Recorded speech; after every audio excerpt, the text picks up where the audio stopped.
Good morning, everybody. Nikki Burnett here. Today's Taste Life Nutrition Radio and podcast streaming live on KUHS.com. This is our 6-year anniversary. How freaking cool is that? Thanks to Henry for putting up with me all the time. And this closer. Is it on? I think so. Number 2. Yeah, it's on.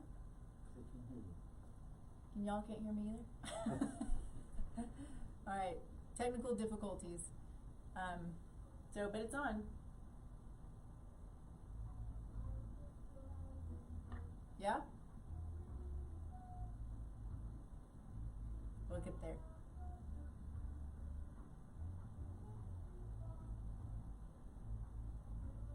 Do I go or no? Okay.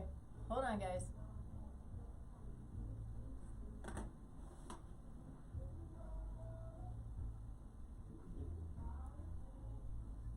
We're unable to broadcast for some reason. It's on, yeah? We're supposed to be? Yeah. Mm-hmm.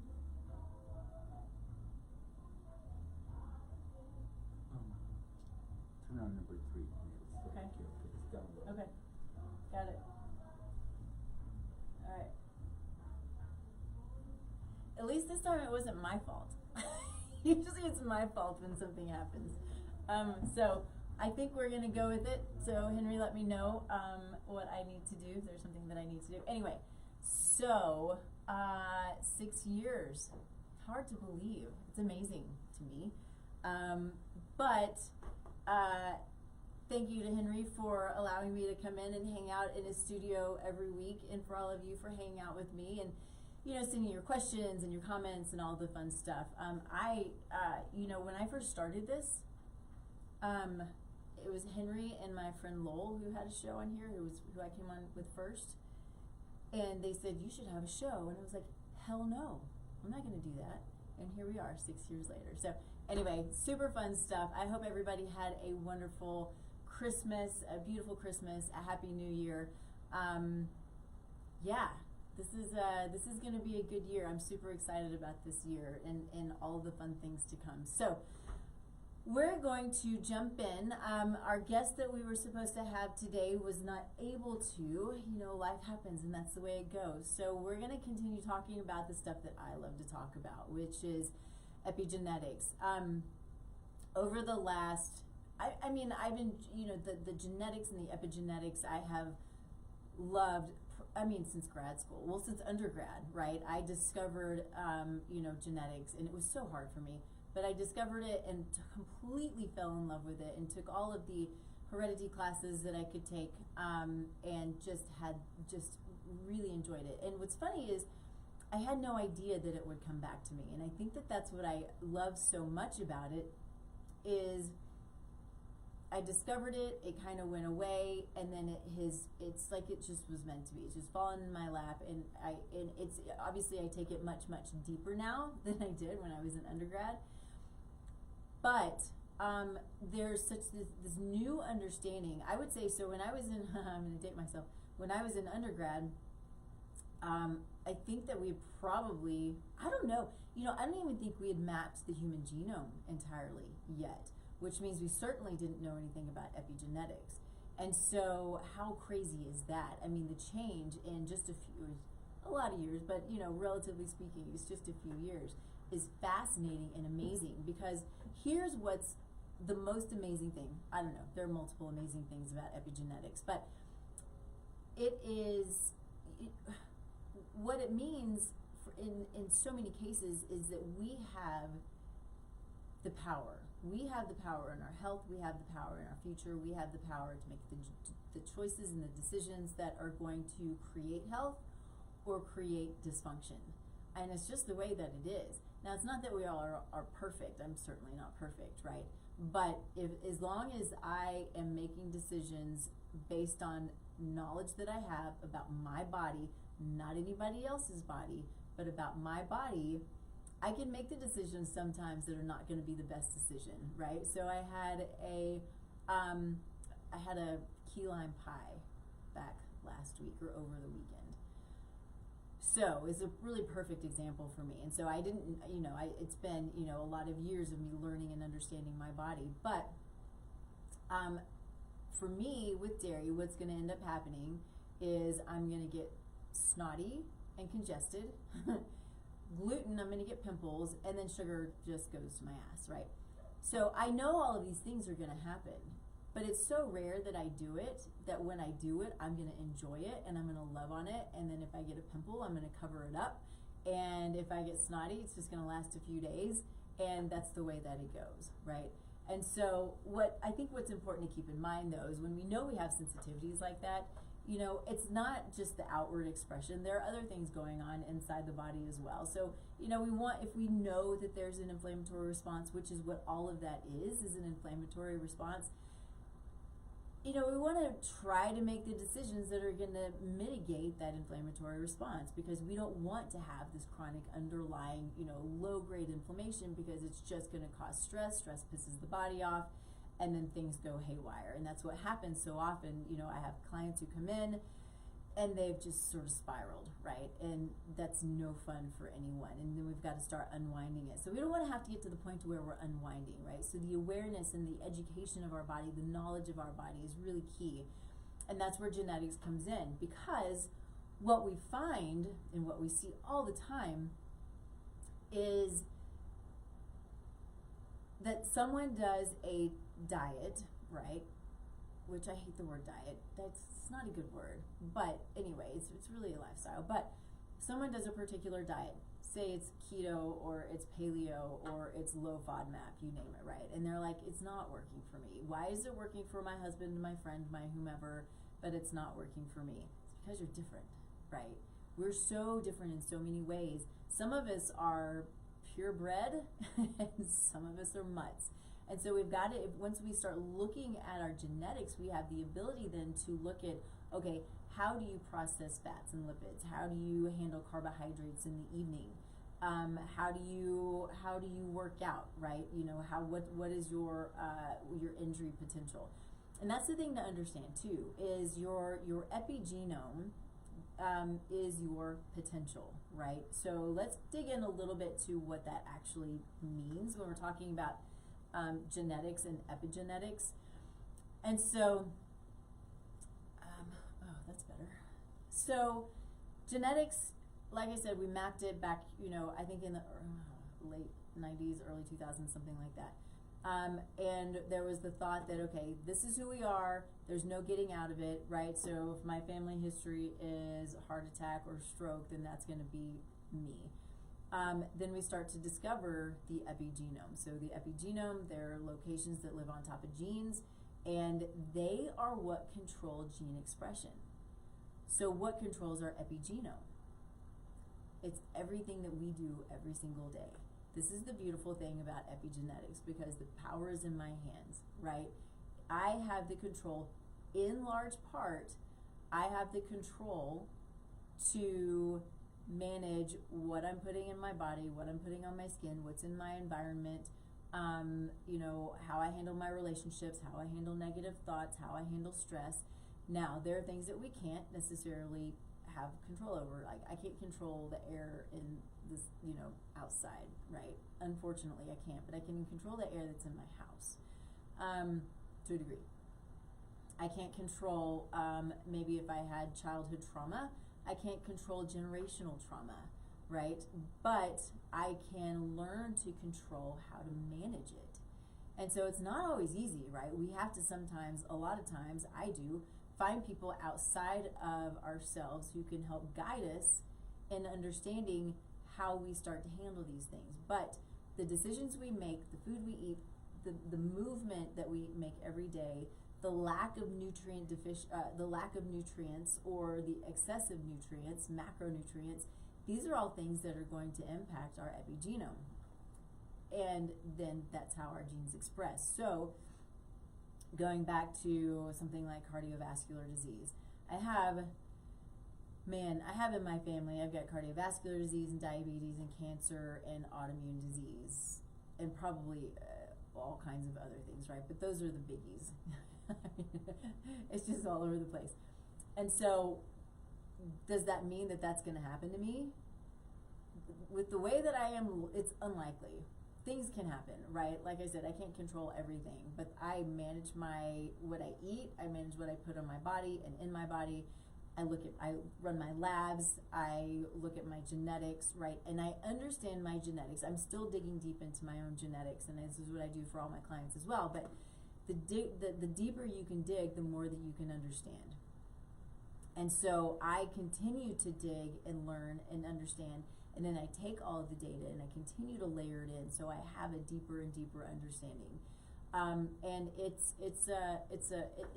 I enjoy it. Not everybody enjoys that stuff, but that's why I do it. I mean, that's why I do it for my clients, so they can learn what their body needs, how to partner with their bodies, and how to take the information that I give them, because I do the research, and then they have a huge toolbox and they understand what their body needs.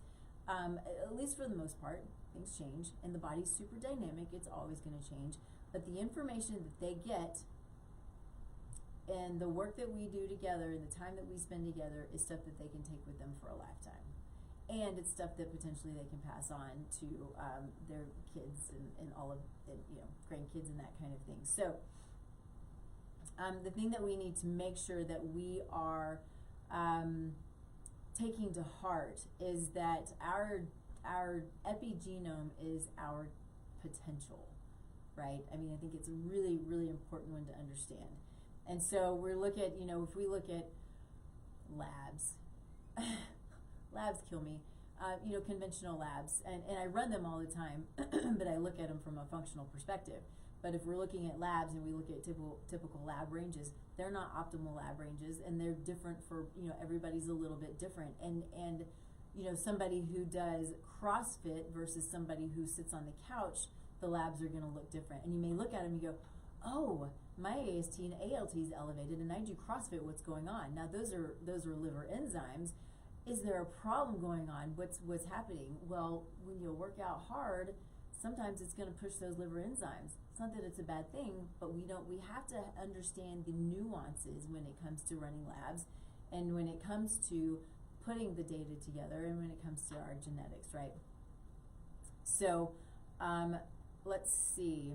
Let's talk about some of again, going back to these basics of genetics. And so if we look at, when I talk about epigenetics, we're talking about variants. We're talking about what's called single nucleotide polymorphisms, and those, or you can call them SNPs or variants. I call them variants because it's a lot easier, but these are the things that influence how your body's detoxing, how you're metabolizing, how you're producing hormones, how you're clearing hormones, how you're clearing inflammation, how you're managing inflammation.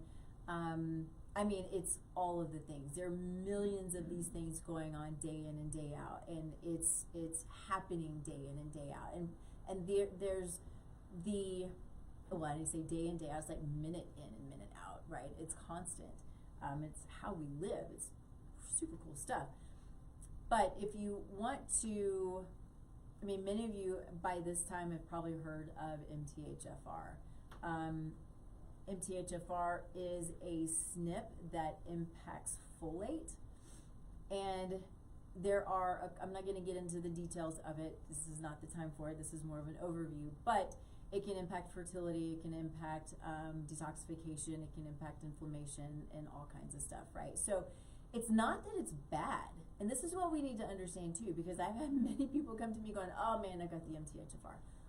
Okay, everybody has some form of MTHFR, right? But there are different ones that we want to look at, and having the understanding is what allows us then to manage it and to work with it, because that's, again, going back to partnering with our body. We want to work with our body and what we've been giving. There are no mistakes, right? This isn't a mistake. It is understanding so you can give it what it needs, right? Because your body is here to protect you and give you what you need so you can live and survive and thrive, right? So let's see. I don't think I need to get into that too much. So let's see, we already talked about, okay, so we'll jump in here. to epigenetics and the MTHFR. I have a note here just on the MTHFR variants that can lead to low folate, which is then what increases risk for fertility, anxiety, depression, neural tube defects, cardiovascular issues, so forth. So deficiencies in folate, B12, B6, zinc, magnesium, they can bring on epigenetic instability. But so can many other things, right? All nutrients. So these are methylated, and they play a role in methylation, which also is a part and controls gene expression. So these are a big deal. And so when we talk about being deficient in folate or B12 or magnesium or trimethylglycine, right? These are super important, but everything's important, right? We don't want to be deficient because they all impact functions that we need to do. It's not to survive, right? We've got so many redundancies in the body, but we want to be our best. We want to feel our best. If we don't feel our best, we can't do our best. And so that's what all of this is about. And so many of us are deficient in folate, and is it due to the way that we eat, or is it due to these genetic variants or epigenetic variants that we have? And if we don't know, then we can't manage it. So, you know, it's been really fun. I've done genetic testing and epigenetic testing for a long time, but it's just, you know, I just get deeper and deeper into it, and it's just so much fun. So there's another one. Let's see. Let's talk about diet connections. And this is one that's really close to my heart because I have kind of a unique variant that is, again, going back to there are no mistakes. It's the oldest variant of its type. It's an APOE, it's called APOE, with apolipoprotein E, and it impacts fat metabolism and cognitive health. And it's interesting because if I didn't know, so let's see, I'm gonna be succinct in what I'm saying here. I have going through school again, nutrition school. What I learned is saturated fat's not bad, and it's not. And I will preach that day in and day out. Saturated fat's not bad. Now, it depends on the type of saturated fat, right? If you're getting your saturated fat from an inflamed, unhealthy, conventionally raised animal, yeah, it's going to be high in omega-6s, it's going to be unhealthy, and it's not going to be good for you, so you want to limit it or just not eat it, right? It's not good. But saturated fat from grass-fed butter, from grass-fed cow, from pasture-raised pigs, right? This is not an unhealthy fat for most people, right? So my APOE 44 genotype is one that I process lipids and saturated fats very differently. There are other saturated fat SNPs, right? So it's not just sitting in a vacuum. We want to put all of this stuff together. But this one's significant because it can also impact cognitive function significantly. And so if I'm looking at managing my cognitive health, I want to understand what it is that I need to do in my diet, in my lifestyle, in my, you know, do I need to supplement certain things in order to make sure that I am supporting my cognitive health for today and for the rest of my days. If I remember correctly, this genotype is like 2 to 3% of the population. So it's really low. And it's one of those, it's a little, quite honestly, can be a little bit of a burden, because in the way that I eat, and I don't have to do this, but I do this because I want my future to be bright and healthy and functioning until the day I'm no longer on this earth, right? You hear the stories, this is just the horror stories with Alzheimer's. It's scary stuff. So the things that I do is I limit my saturated fat. I used to eat a lot of coconut oil. I used to eat a lot of coconut milk. I don't do that anymore. I do very few medium chain triglycerides, like the MCT oils, right? Everybody talks about how healthy those are, and I think that they are for most people. I think for me, they have to be super, super limited because they can be more damaging. Also, I can't and shouldn't mix saturated fats with carbohydrates. And so that's an interesting one, right? If we are diabetic, what we're told is to eat your fat with your carbs or your protein, because it blunts the sugar spikes, which is true. But what if I didn't know about my genotype and didn't understand my risk factors, and so I am eating my fruits and berries and things like that with coconut milk? It can be a huge problem. Or if I'm trying to lose weight and I'm thinking, okay, I've heard that medium chain triglycerides, MCT oil, can support cognitive health, can support ketone production, and can support liver function, and can help me lose weight. And I'm loading up on MCT oils, right? And I don't realize that I have a huge risk because of that, because my body doesn't process it well, and it can become toxic. Not toxic, inflammatory, right? So these are the things that are, I mean, they seem small, but they're huge. For me, they're huge. And what's fun too is, for me, eating carbohydrates in the evening is not a great idea. But I will do reports on people all the time, and it's like, yeah, you might sleep better if you have a few carbs at night. I mean, it's wild. And so for somebody to come to you or to anyone and say, hey, you do this certain diet and it's going to be the best for you, you can't say it, right? I can't, people ask me how much protein they should have. I can give you a generalization. I do tell people you should have 1 to 1.2 grams of protein per ideal body weight. Ideal is sort of the key there. But some people need more and some people need less. And so it's the same with carbs and it's the same with fat. And so for me to truly know what my clients and patients need, genetic testing is the key. Now we can put a lot of information together without genetic testing, and we can kind of extrapolate what someone might need, but we couldn't extrapolate me and my APOE genotype for sure. So anyway, I think it's an important one to understand and to know, and I don't see it very often, which is, I guess that's why it's 2 to 3% of the population. I've seen it, I don't know, 2 or 3 times probably in my time that I've been practicing. So here's what's interesting too when it comes to this APOE genotype. So again, going back to the 4-4, so you can, I don't need to get into the details of that. Anyway, so for me specifically, so many people, generally speaking, will tell you, just go do a Mediterranean diet, you'll be fine. Just go do a paleo diet, you'll be fine. I wouldn't be fine with that. It wouldn't work well for me. And so I have a higher need for antioxidants. I have a higher need for specific types of exercise. I need low saturated fat. And the comment here is early Alzheimer's risk is higher in E4 carriers only when combined with modern inflammatory lifestyles.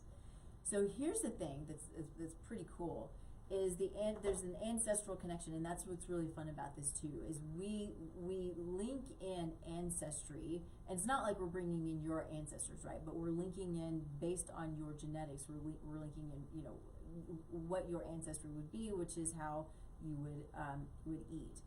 And so the E4 allele is what helped early humans survive infection, but our environment has changed. So it's the oldest. It's been around, I don't know, since the beginning, right? Which is kind of cool. And it has its protective mechanisms. And I think there are some other protective mechanisms. I don't want to get it confused with a couple of other ones that I've been researching, but maybe in fertility and things like that. I'm not entirely sure, so I don't want to go too deep into that. But that's the cool thing about a lot of these genotypes and these alleles that we are researching, is we might think that they're bad or they're detrimental or they're a problem, when really initially they were protective. And so it goes back to there are no mistakes. We just want to learn how to work with what we have and what we've been given, because we're so beautifully and divinely and amazingly created, and the wisdom that we have in our body, it's fascinating. We just got to listen to it, right? Just got to listen to it. Sometimes we just got to get out of our own way. Let's see. So there is, another one that we hear a lot about are omega-3s and just omega-3. So omega-3 is anti-inflammatory, omega-6 is pro-inflammatory, but we need them both. They work together, right? We need a nice balanced ratio of, losing my battery, a nice balanced ratio of omega-3s and omega-6s. So omega-3 essential fatty acids let's back that up. Omega-6 essential fatty acids come in a state, say you cut your finger, right? You cut your finger and you have this inflammatory cascade that comes in, it turns red, it hurts, it's all the things, but you gotta have it, right? But then you have to have the anti-inflammatory cascade come in order to squash that fire. So we are told then to eat fish oil, and so eat fish, take fish oil supplements, that kind of thing. What we're also told, though, is that we can eat walnuts, or we can eat chia seeds, or we can eat flax seeds, and we're going to get our omega-3 fatty acids from that. Now, if you have this particular, this SNP called FADS1 or FADS2, what that means is you will not, or you're less efficient at converting omega-3 from plant sources to the active form, which is the EPA-DHA, which is what we find in fish oil, and there is some algae and that kind of thing, but mostly the fish oil. We also find omega-3s in healthy land animals, so healthy cows, right? Not conventionally raised cows, but healthy cows will have a healthy ratio of omega-3 and omega-6. And so if we're a vegetarian, we don't want to eat fish, we don't want to eat, healthy cows, and we're eating all these walnuts and chia seeds, and we're going in and we don't realize that we have this particular FAD SNP, what's going to happen? You're not getting your omega-3s. You're probably going to be, your ratio is going to be off. You're going to be too high in omega-6, and you're going to be inflamed. You're going to be like, what's going on? So we can test for omega-3s and omega-6s, which is, I see those ratios off all the time, and we don't know it. And is it because of these SNPs? Maybe, could be. So let's see. Yeah, let's move on. So here's one, this PPAR-alpha. So this is ketone production and fat oxidation. This is not one that I know as much about, but it's one that is well studied.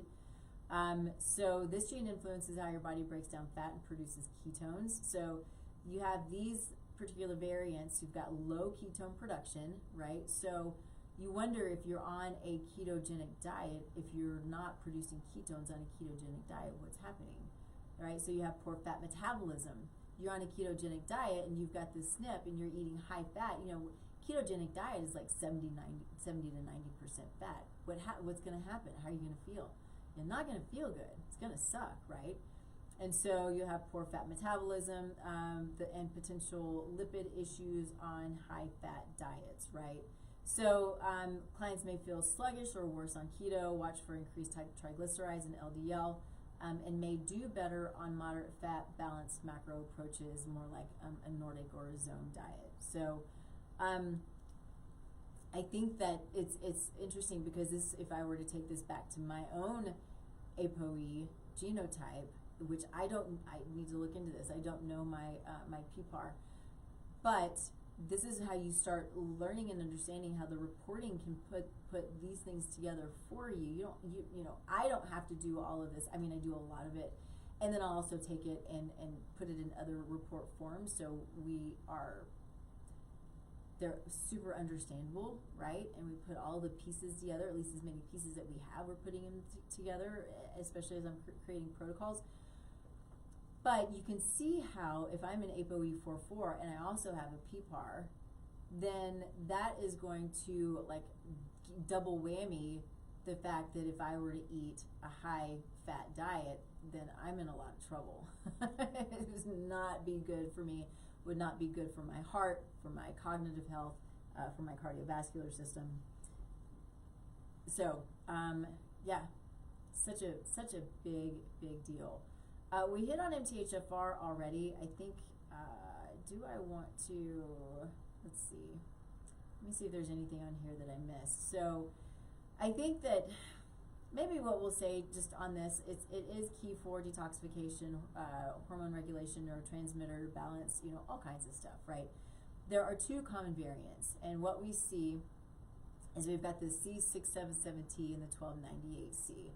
I am heterozygous for the 1298C, which is the least impactful form of MTHFR.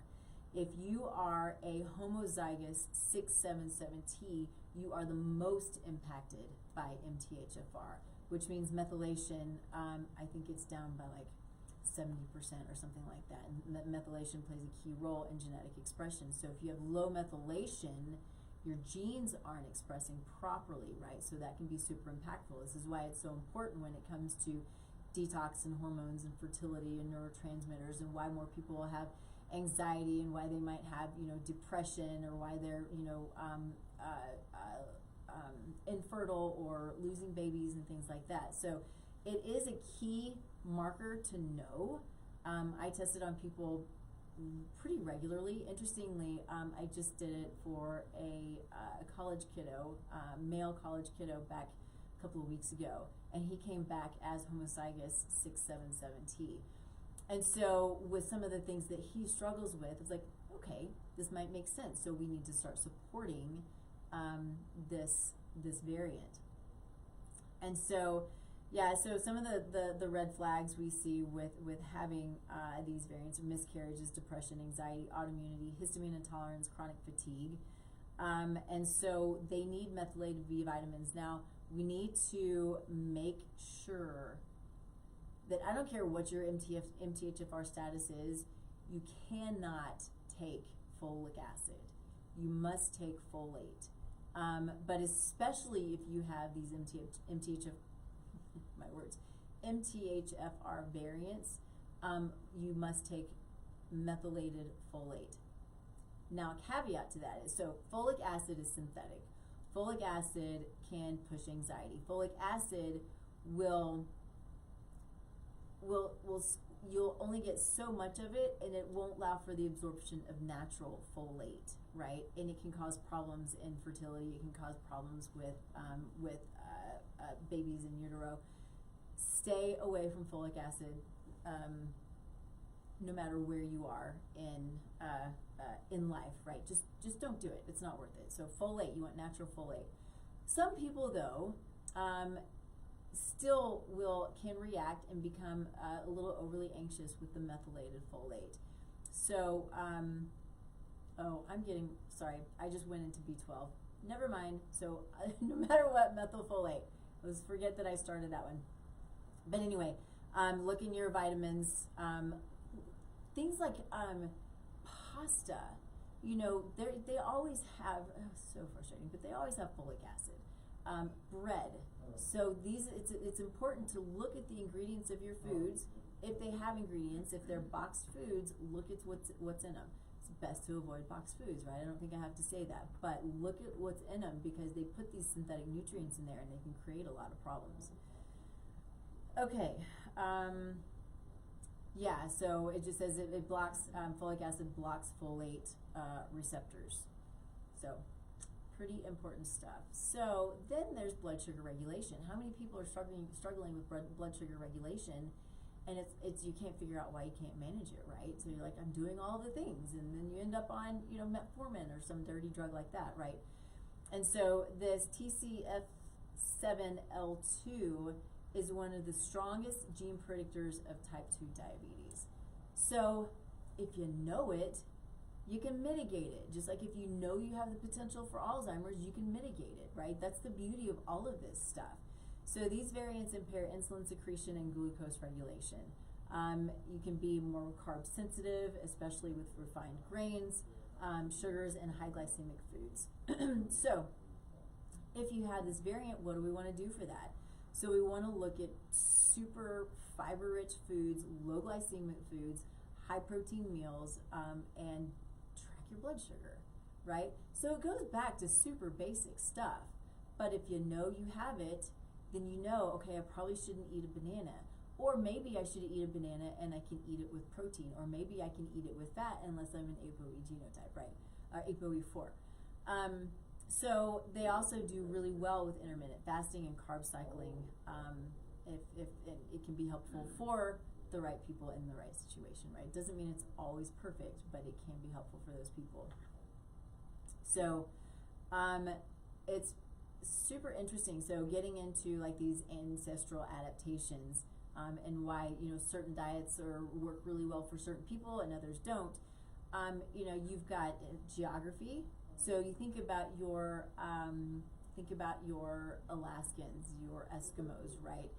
They are a keto type of genotype, right? They're going to do really well because they survive on whale blubber, and have for, you know, however many generations they've been here, a whole lot of them, right? And so, and you think about environment, you think about culture. So when we're looking at understanding a person's ancestry, it can help us to understand the type of diet that they should have. So there are lactase genes, right? And so for most people, we lose that gene as we stop breastfeeding.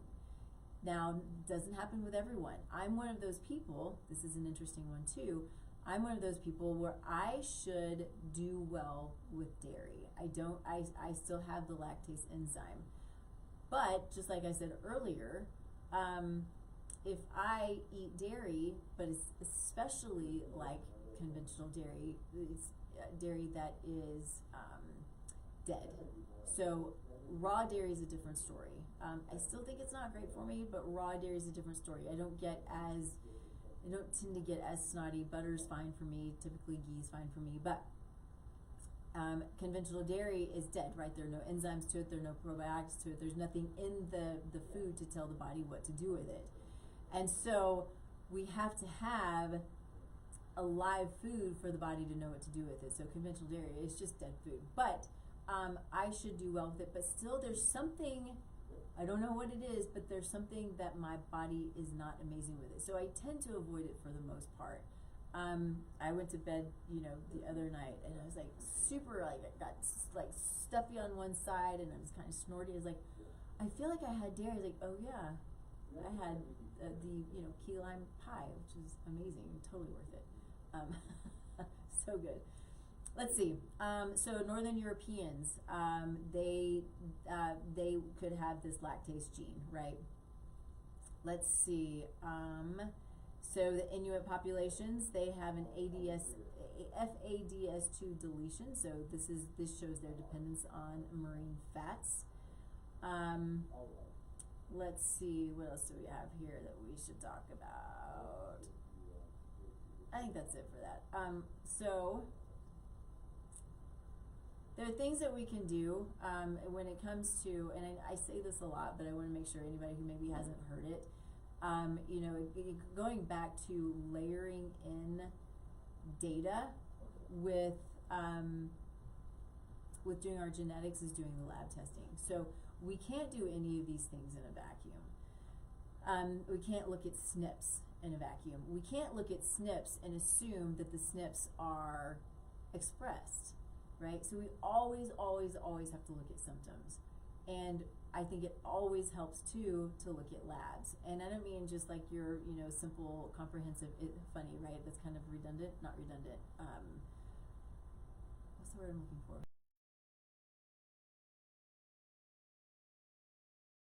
Simple, comprehensive panel, right? Comprehensive metabolic panel. So what I see most of the time when clients bring to me their comprehensive metabolic panel is it's not very comprehensive.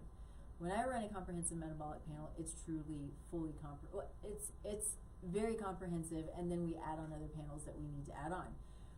So, you know, I'm looking at a full thyroid panel if I run a comprehensive metabolic panel, when most of the time what I see, you get 1 or 2 or 3 thyroid markers, which doesn't give us the whole story.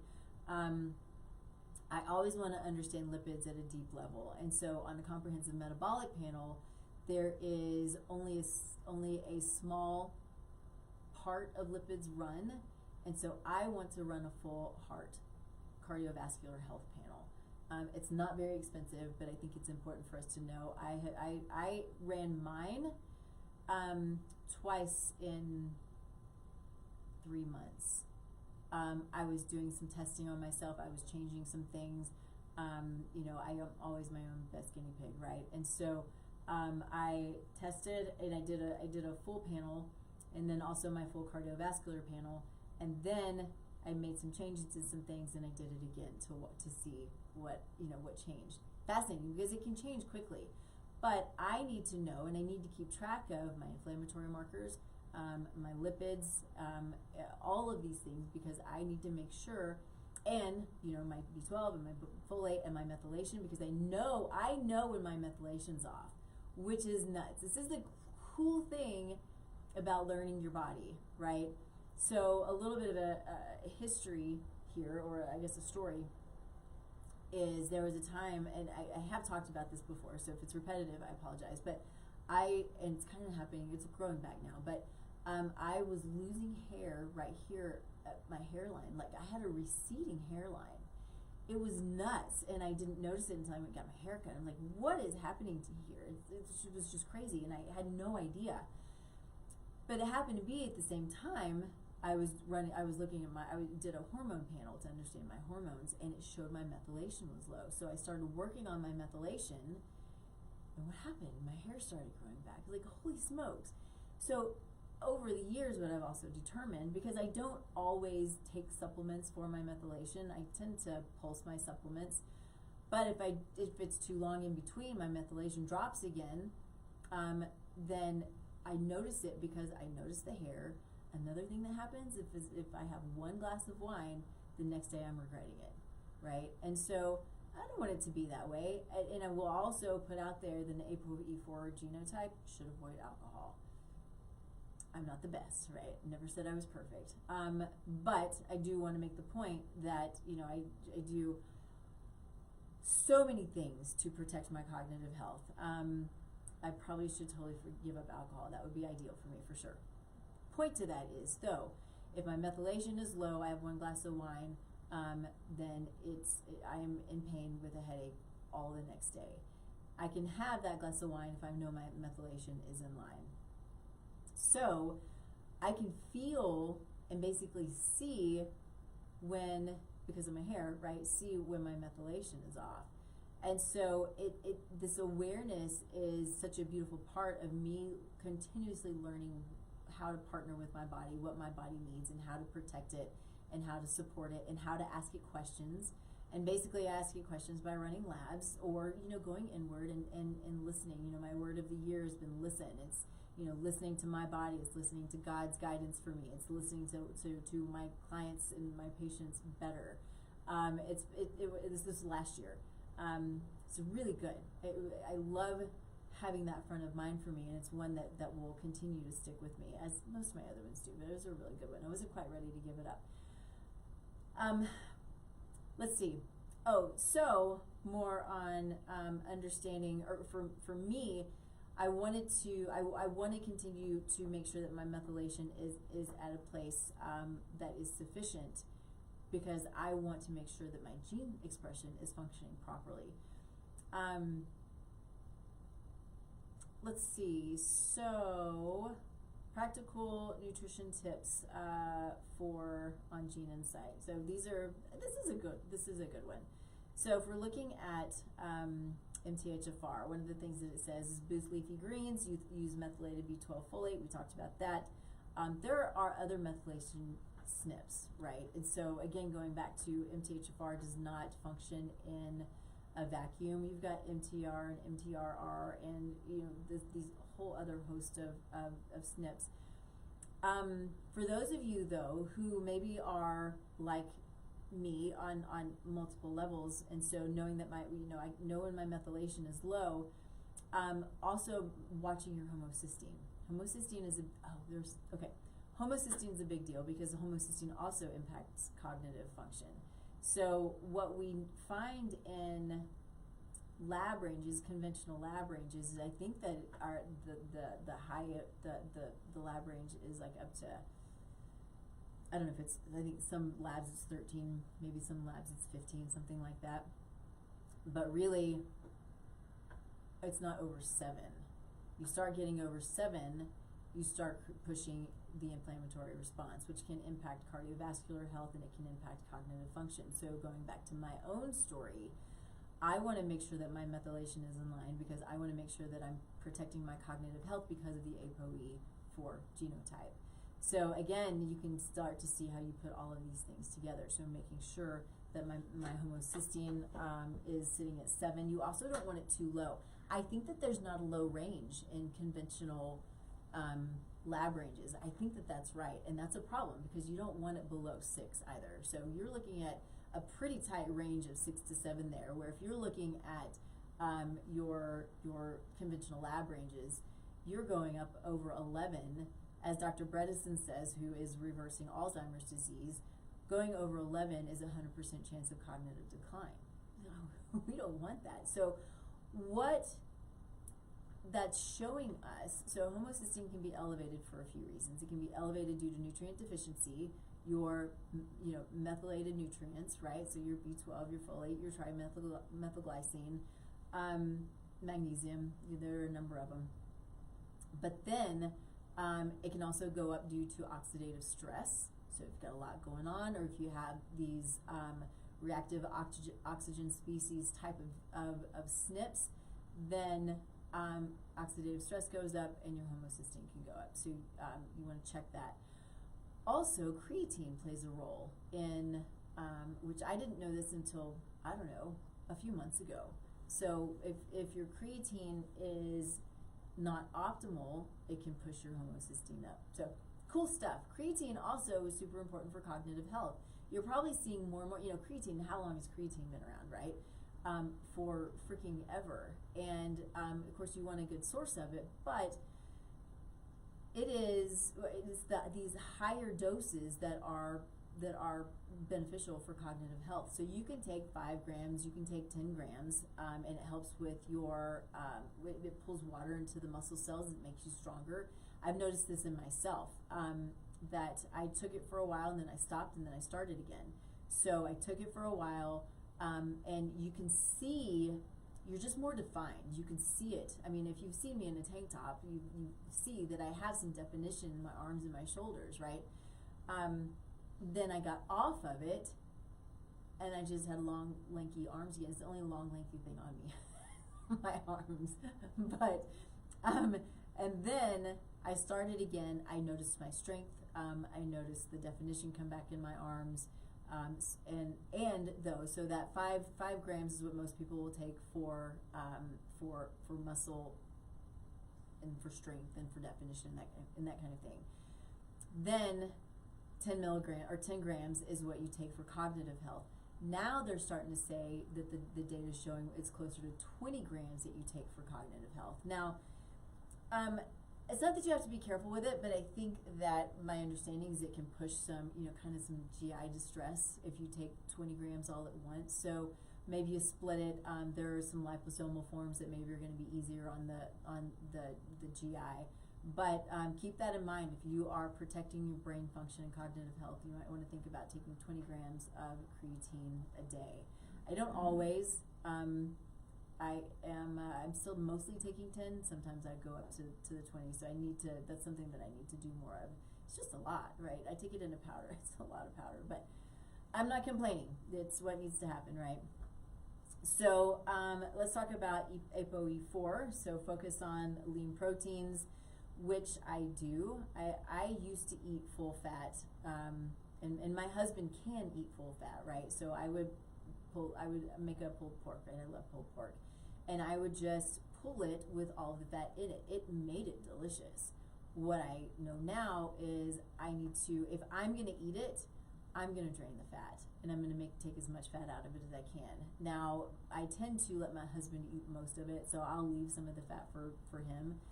But for me, it really is, it's the lean proteins, it's watching my saturated fat. berries, olive oil. I reduce butter, especially, butter, coconut oil. I do aerobic exercise. I do more CrossFit, but we do a lot of the aerobics in there as well, and some interval training. So for the FADS2, we want to look at prioritizing sardines, salmon, algae oil, and reduce inflammatory seed oils. Now we're going to want to reduce inflammatory seed oils in everyone, hands down, right? It doesn't do anybody any good. So if we're looking at this PPAR-alpha, we watch lipids on keto, and we consider a Mediterranean or a flexitarian plan, which is, interesting to me. So then we have the TCF7L2. We reduce grains and sugars, eat high protein breakfast, and time carbs around activity. So that's the cool thing too, is if you work out, we can, or you're a professional athlete, or even just a sideline athlete, we can help you to optimize athletic performance based on your genetics, and bringing it all together with food, right? So we can do this with athletes. We can do it if you're chronically ill. We can do it if you're just wanting to optimize. We can do it if you're looking to biohack, right? And that's really what all this is. It's super targeted, really super cool biohacking. It's amazing stuff. I dig it. Let's see.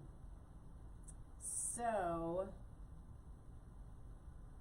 yeah, so looking at my notes here, and this is true. One of the things is, most of the clients that I work with, they'll say, I've tried everything, right? I had someone come to me, I think it was just yesterday, and she was like, I have tried it all, and I still have, she has these histamine reactions, and she has been on tirzepatide, and as soon as she comes off tirzepatide, she starts putting the weight back on, and I get the tirzepatide, and I think that it has its it has its benefits. It's certainly anti-inflammatory. It's got some really cool data, especially when we're microdosing. If you're doing any of these GLP-1s, tirzepatide is GLP-1 and GLPI. Anyway, I believe to date anyway, it's the better one to use is the tirzepatide. But microdosing it is showing some really cool anti-inflammatory benefits, but we want to do the lowest dose possible. And I don't think it's something that we want to stay on. So if you are trying to get off of it and you're still putting the weight back on, you can't figure out what's going on, there's still some metabolic stuff going on, right? So it is more artificially lowering the inflammation, and more artificially lowering the weight loss. But if we don't address what's actually going on, whatever that root cause is, you're going to come off and you're probably going to gain the weight back, which is super frustrating, right? So addressing the underlying cause, no matter what you're doing, no matter what the situation is always got to be the foundation of what we do. So if we're looking at labs, and we always want to look at what is, at least to the best of our ability, the root cause, right? Is genetics the root cause? No. What I look for as root cause is going to be microbes, it's going to be mycotoxins, it's going to be toxins in the environment, it's going to be mental and emotional stress and trauma, it's going to be heavy metals. Those are the things that are in our environment and in our food, and that are going to just block everything up, and those will then turn on the SNPs that we maybe don't necessarily want turned on. So what do we want to do? So we still want to layer in, because we want to understand the best diet for us, the best food for us, how to manage metabolic pathways, how to best support methylation, and all of these things that the genetics can show us. But we have to support the microbiome. We have to build a robust microbiome. We have to bring in good, healthy fiber, so our microbiome is building up our immune system. It's building up our neurotransmitters. Right, we have 90% of our serotonin, which is our happy neurotransmitter, that is produced in the gut. If we have an unhealthy microbiome, our serotonin production is not going to be optimal. What's going to happen? You're not going to feel good, and you're not going to be happy. So this is why it's difficult, but it's so much fun when we get all of this data and we have the ability to put it together and layer it in and really create something for you, Like I said, this is what I've been doing for myself. I do it constantly. I'm adding in new data, adding in new data, adding in new data, so I can learn more and more and go deeper. And I don't expect everybody to want to do exactly what I'm doing, but to the degree that anybody is willing and wants to is what I want to do, right? My ultimate goal is to bring knowledge, and I think I said this early on, but it's always going to be the truth. I want you to know the truth of your body.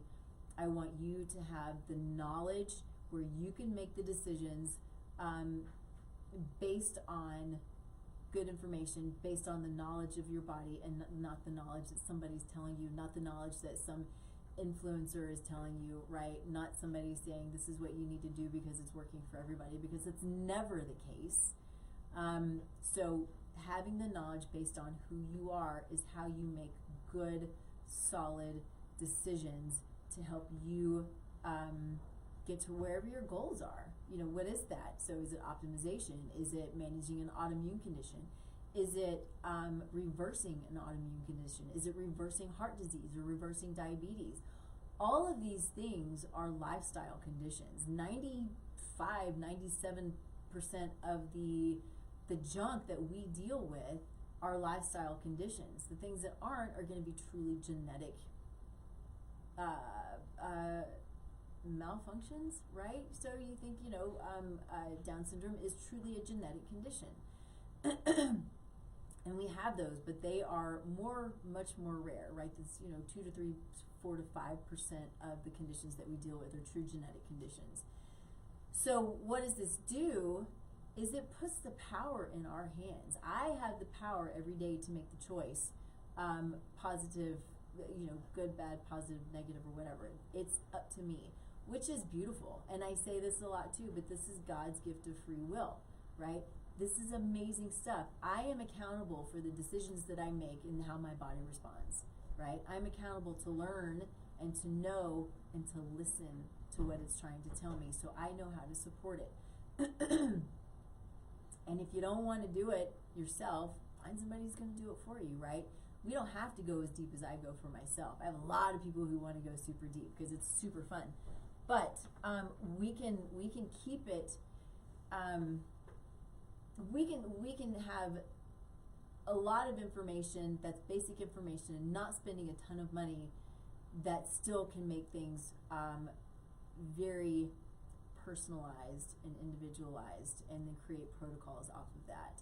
But it gets better and better the more information we have. That's really what it comes down to. So I think we'll probably stop there. I want to make sure that we talk a little bit about our sponsor. So Susan Drake, who is amazing, she is the founder of Mountain Medical Concepts. I know not everyone can see this, especially if you're on, my Facebook or my Instagram. It looks a little bit wonky, but if you're on, the KUHS stations, or if you go to YouTube later on, you'll see, all of Susan's stuff, and then of course, my precision blueprint, but, and the QR codes. But so Susan, the one in particular she has is PNOE, which is a VO2 max and metabolic analysis equipment, essentially. And so it's for practitioners, but if you know someone if you have a practitioner who has this in their clinic, do it. It's super cool stuff, right? So there are also SNPs that impact VO2 max. Amazing stuff. And so doing a VO2 max, understanding your metabolic, your metabolism, it helps to age you. It looks at, you can see here, for those of you who can see it, breath, saliva, stool, body scan, urine, blood. It's looking at all of these things and looking at all of the different organ systems and helping you understand where you are, how your body is managing, what actual age you are, not just in years, but what actual age you are, and then how you can help to optimize your VO2 max. And so then you layer in genetics and look at your VO2 max and your genetics, and that's even better, right? So it goes back, this is ideal for anyone who wants to optimize health. It's ideal for anybody who's struggling and trying to understand what's going on with their body, right? Know that fighting your body is not the answer. Feeling like your body is the enemy is not the answer. The answer is learning to partner and finding out what your body's trying to tell you. So it's that listening that is key to everything that we are and to reaching the goals that we want to reach. So grateful for Susan and all that she does, and for Pnoe and the VO2 Max. Remember, I am doing all of this for clients, but I'm also doing a very sort of a smaller version. And I say it's smaller, it still prints out, like the report that I did yesterday was a 29-page report. So I think the first probably 10 or 12 pages was specific to that person. The rest are resources and information to move forward if you want to.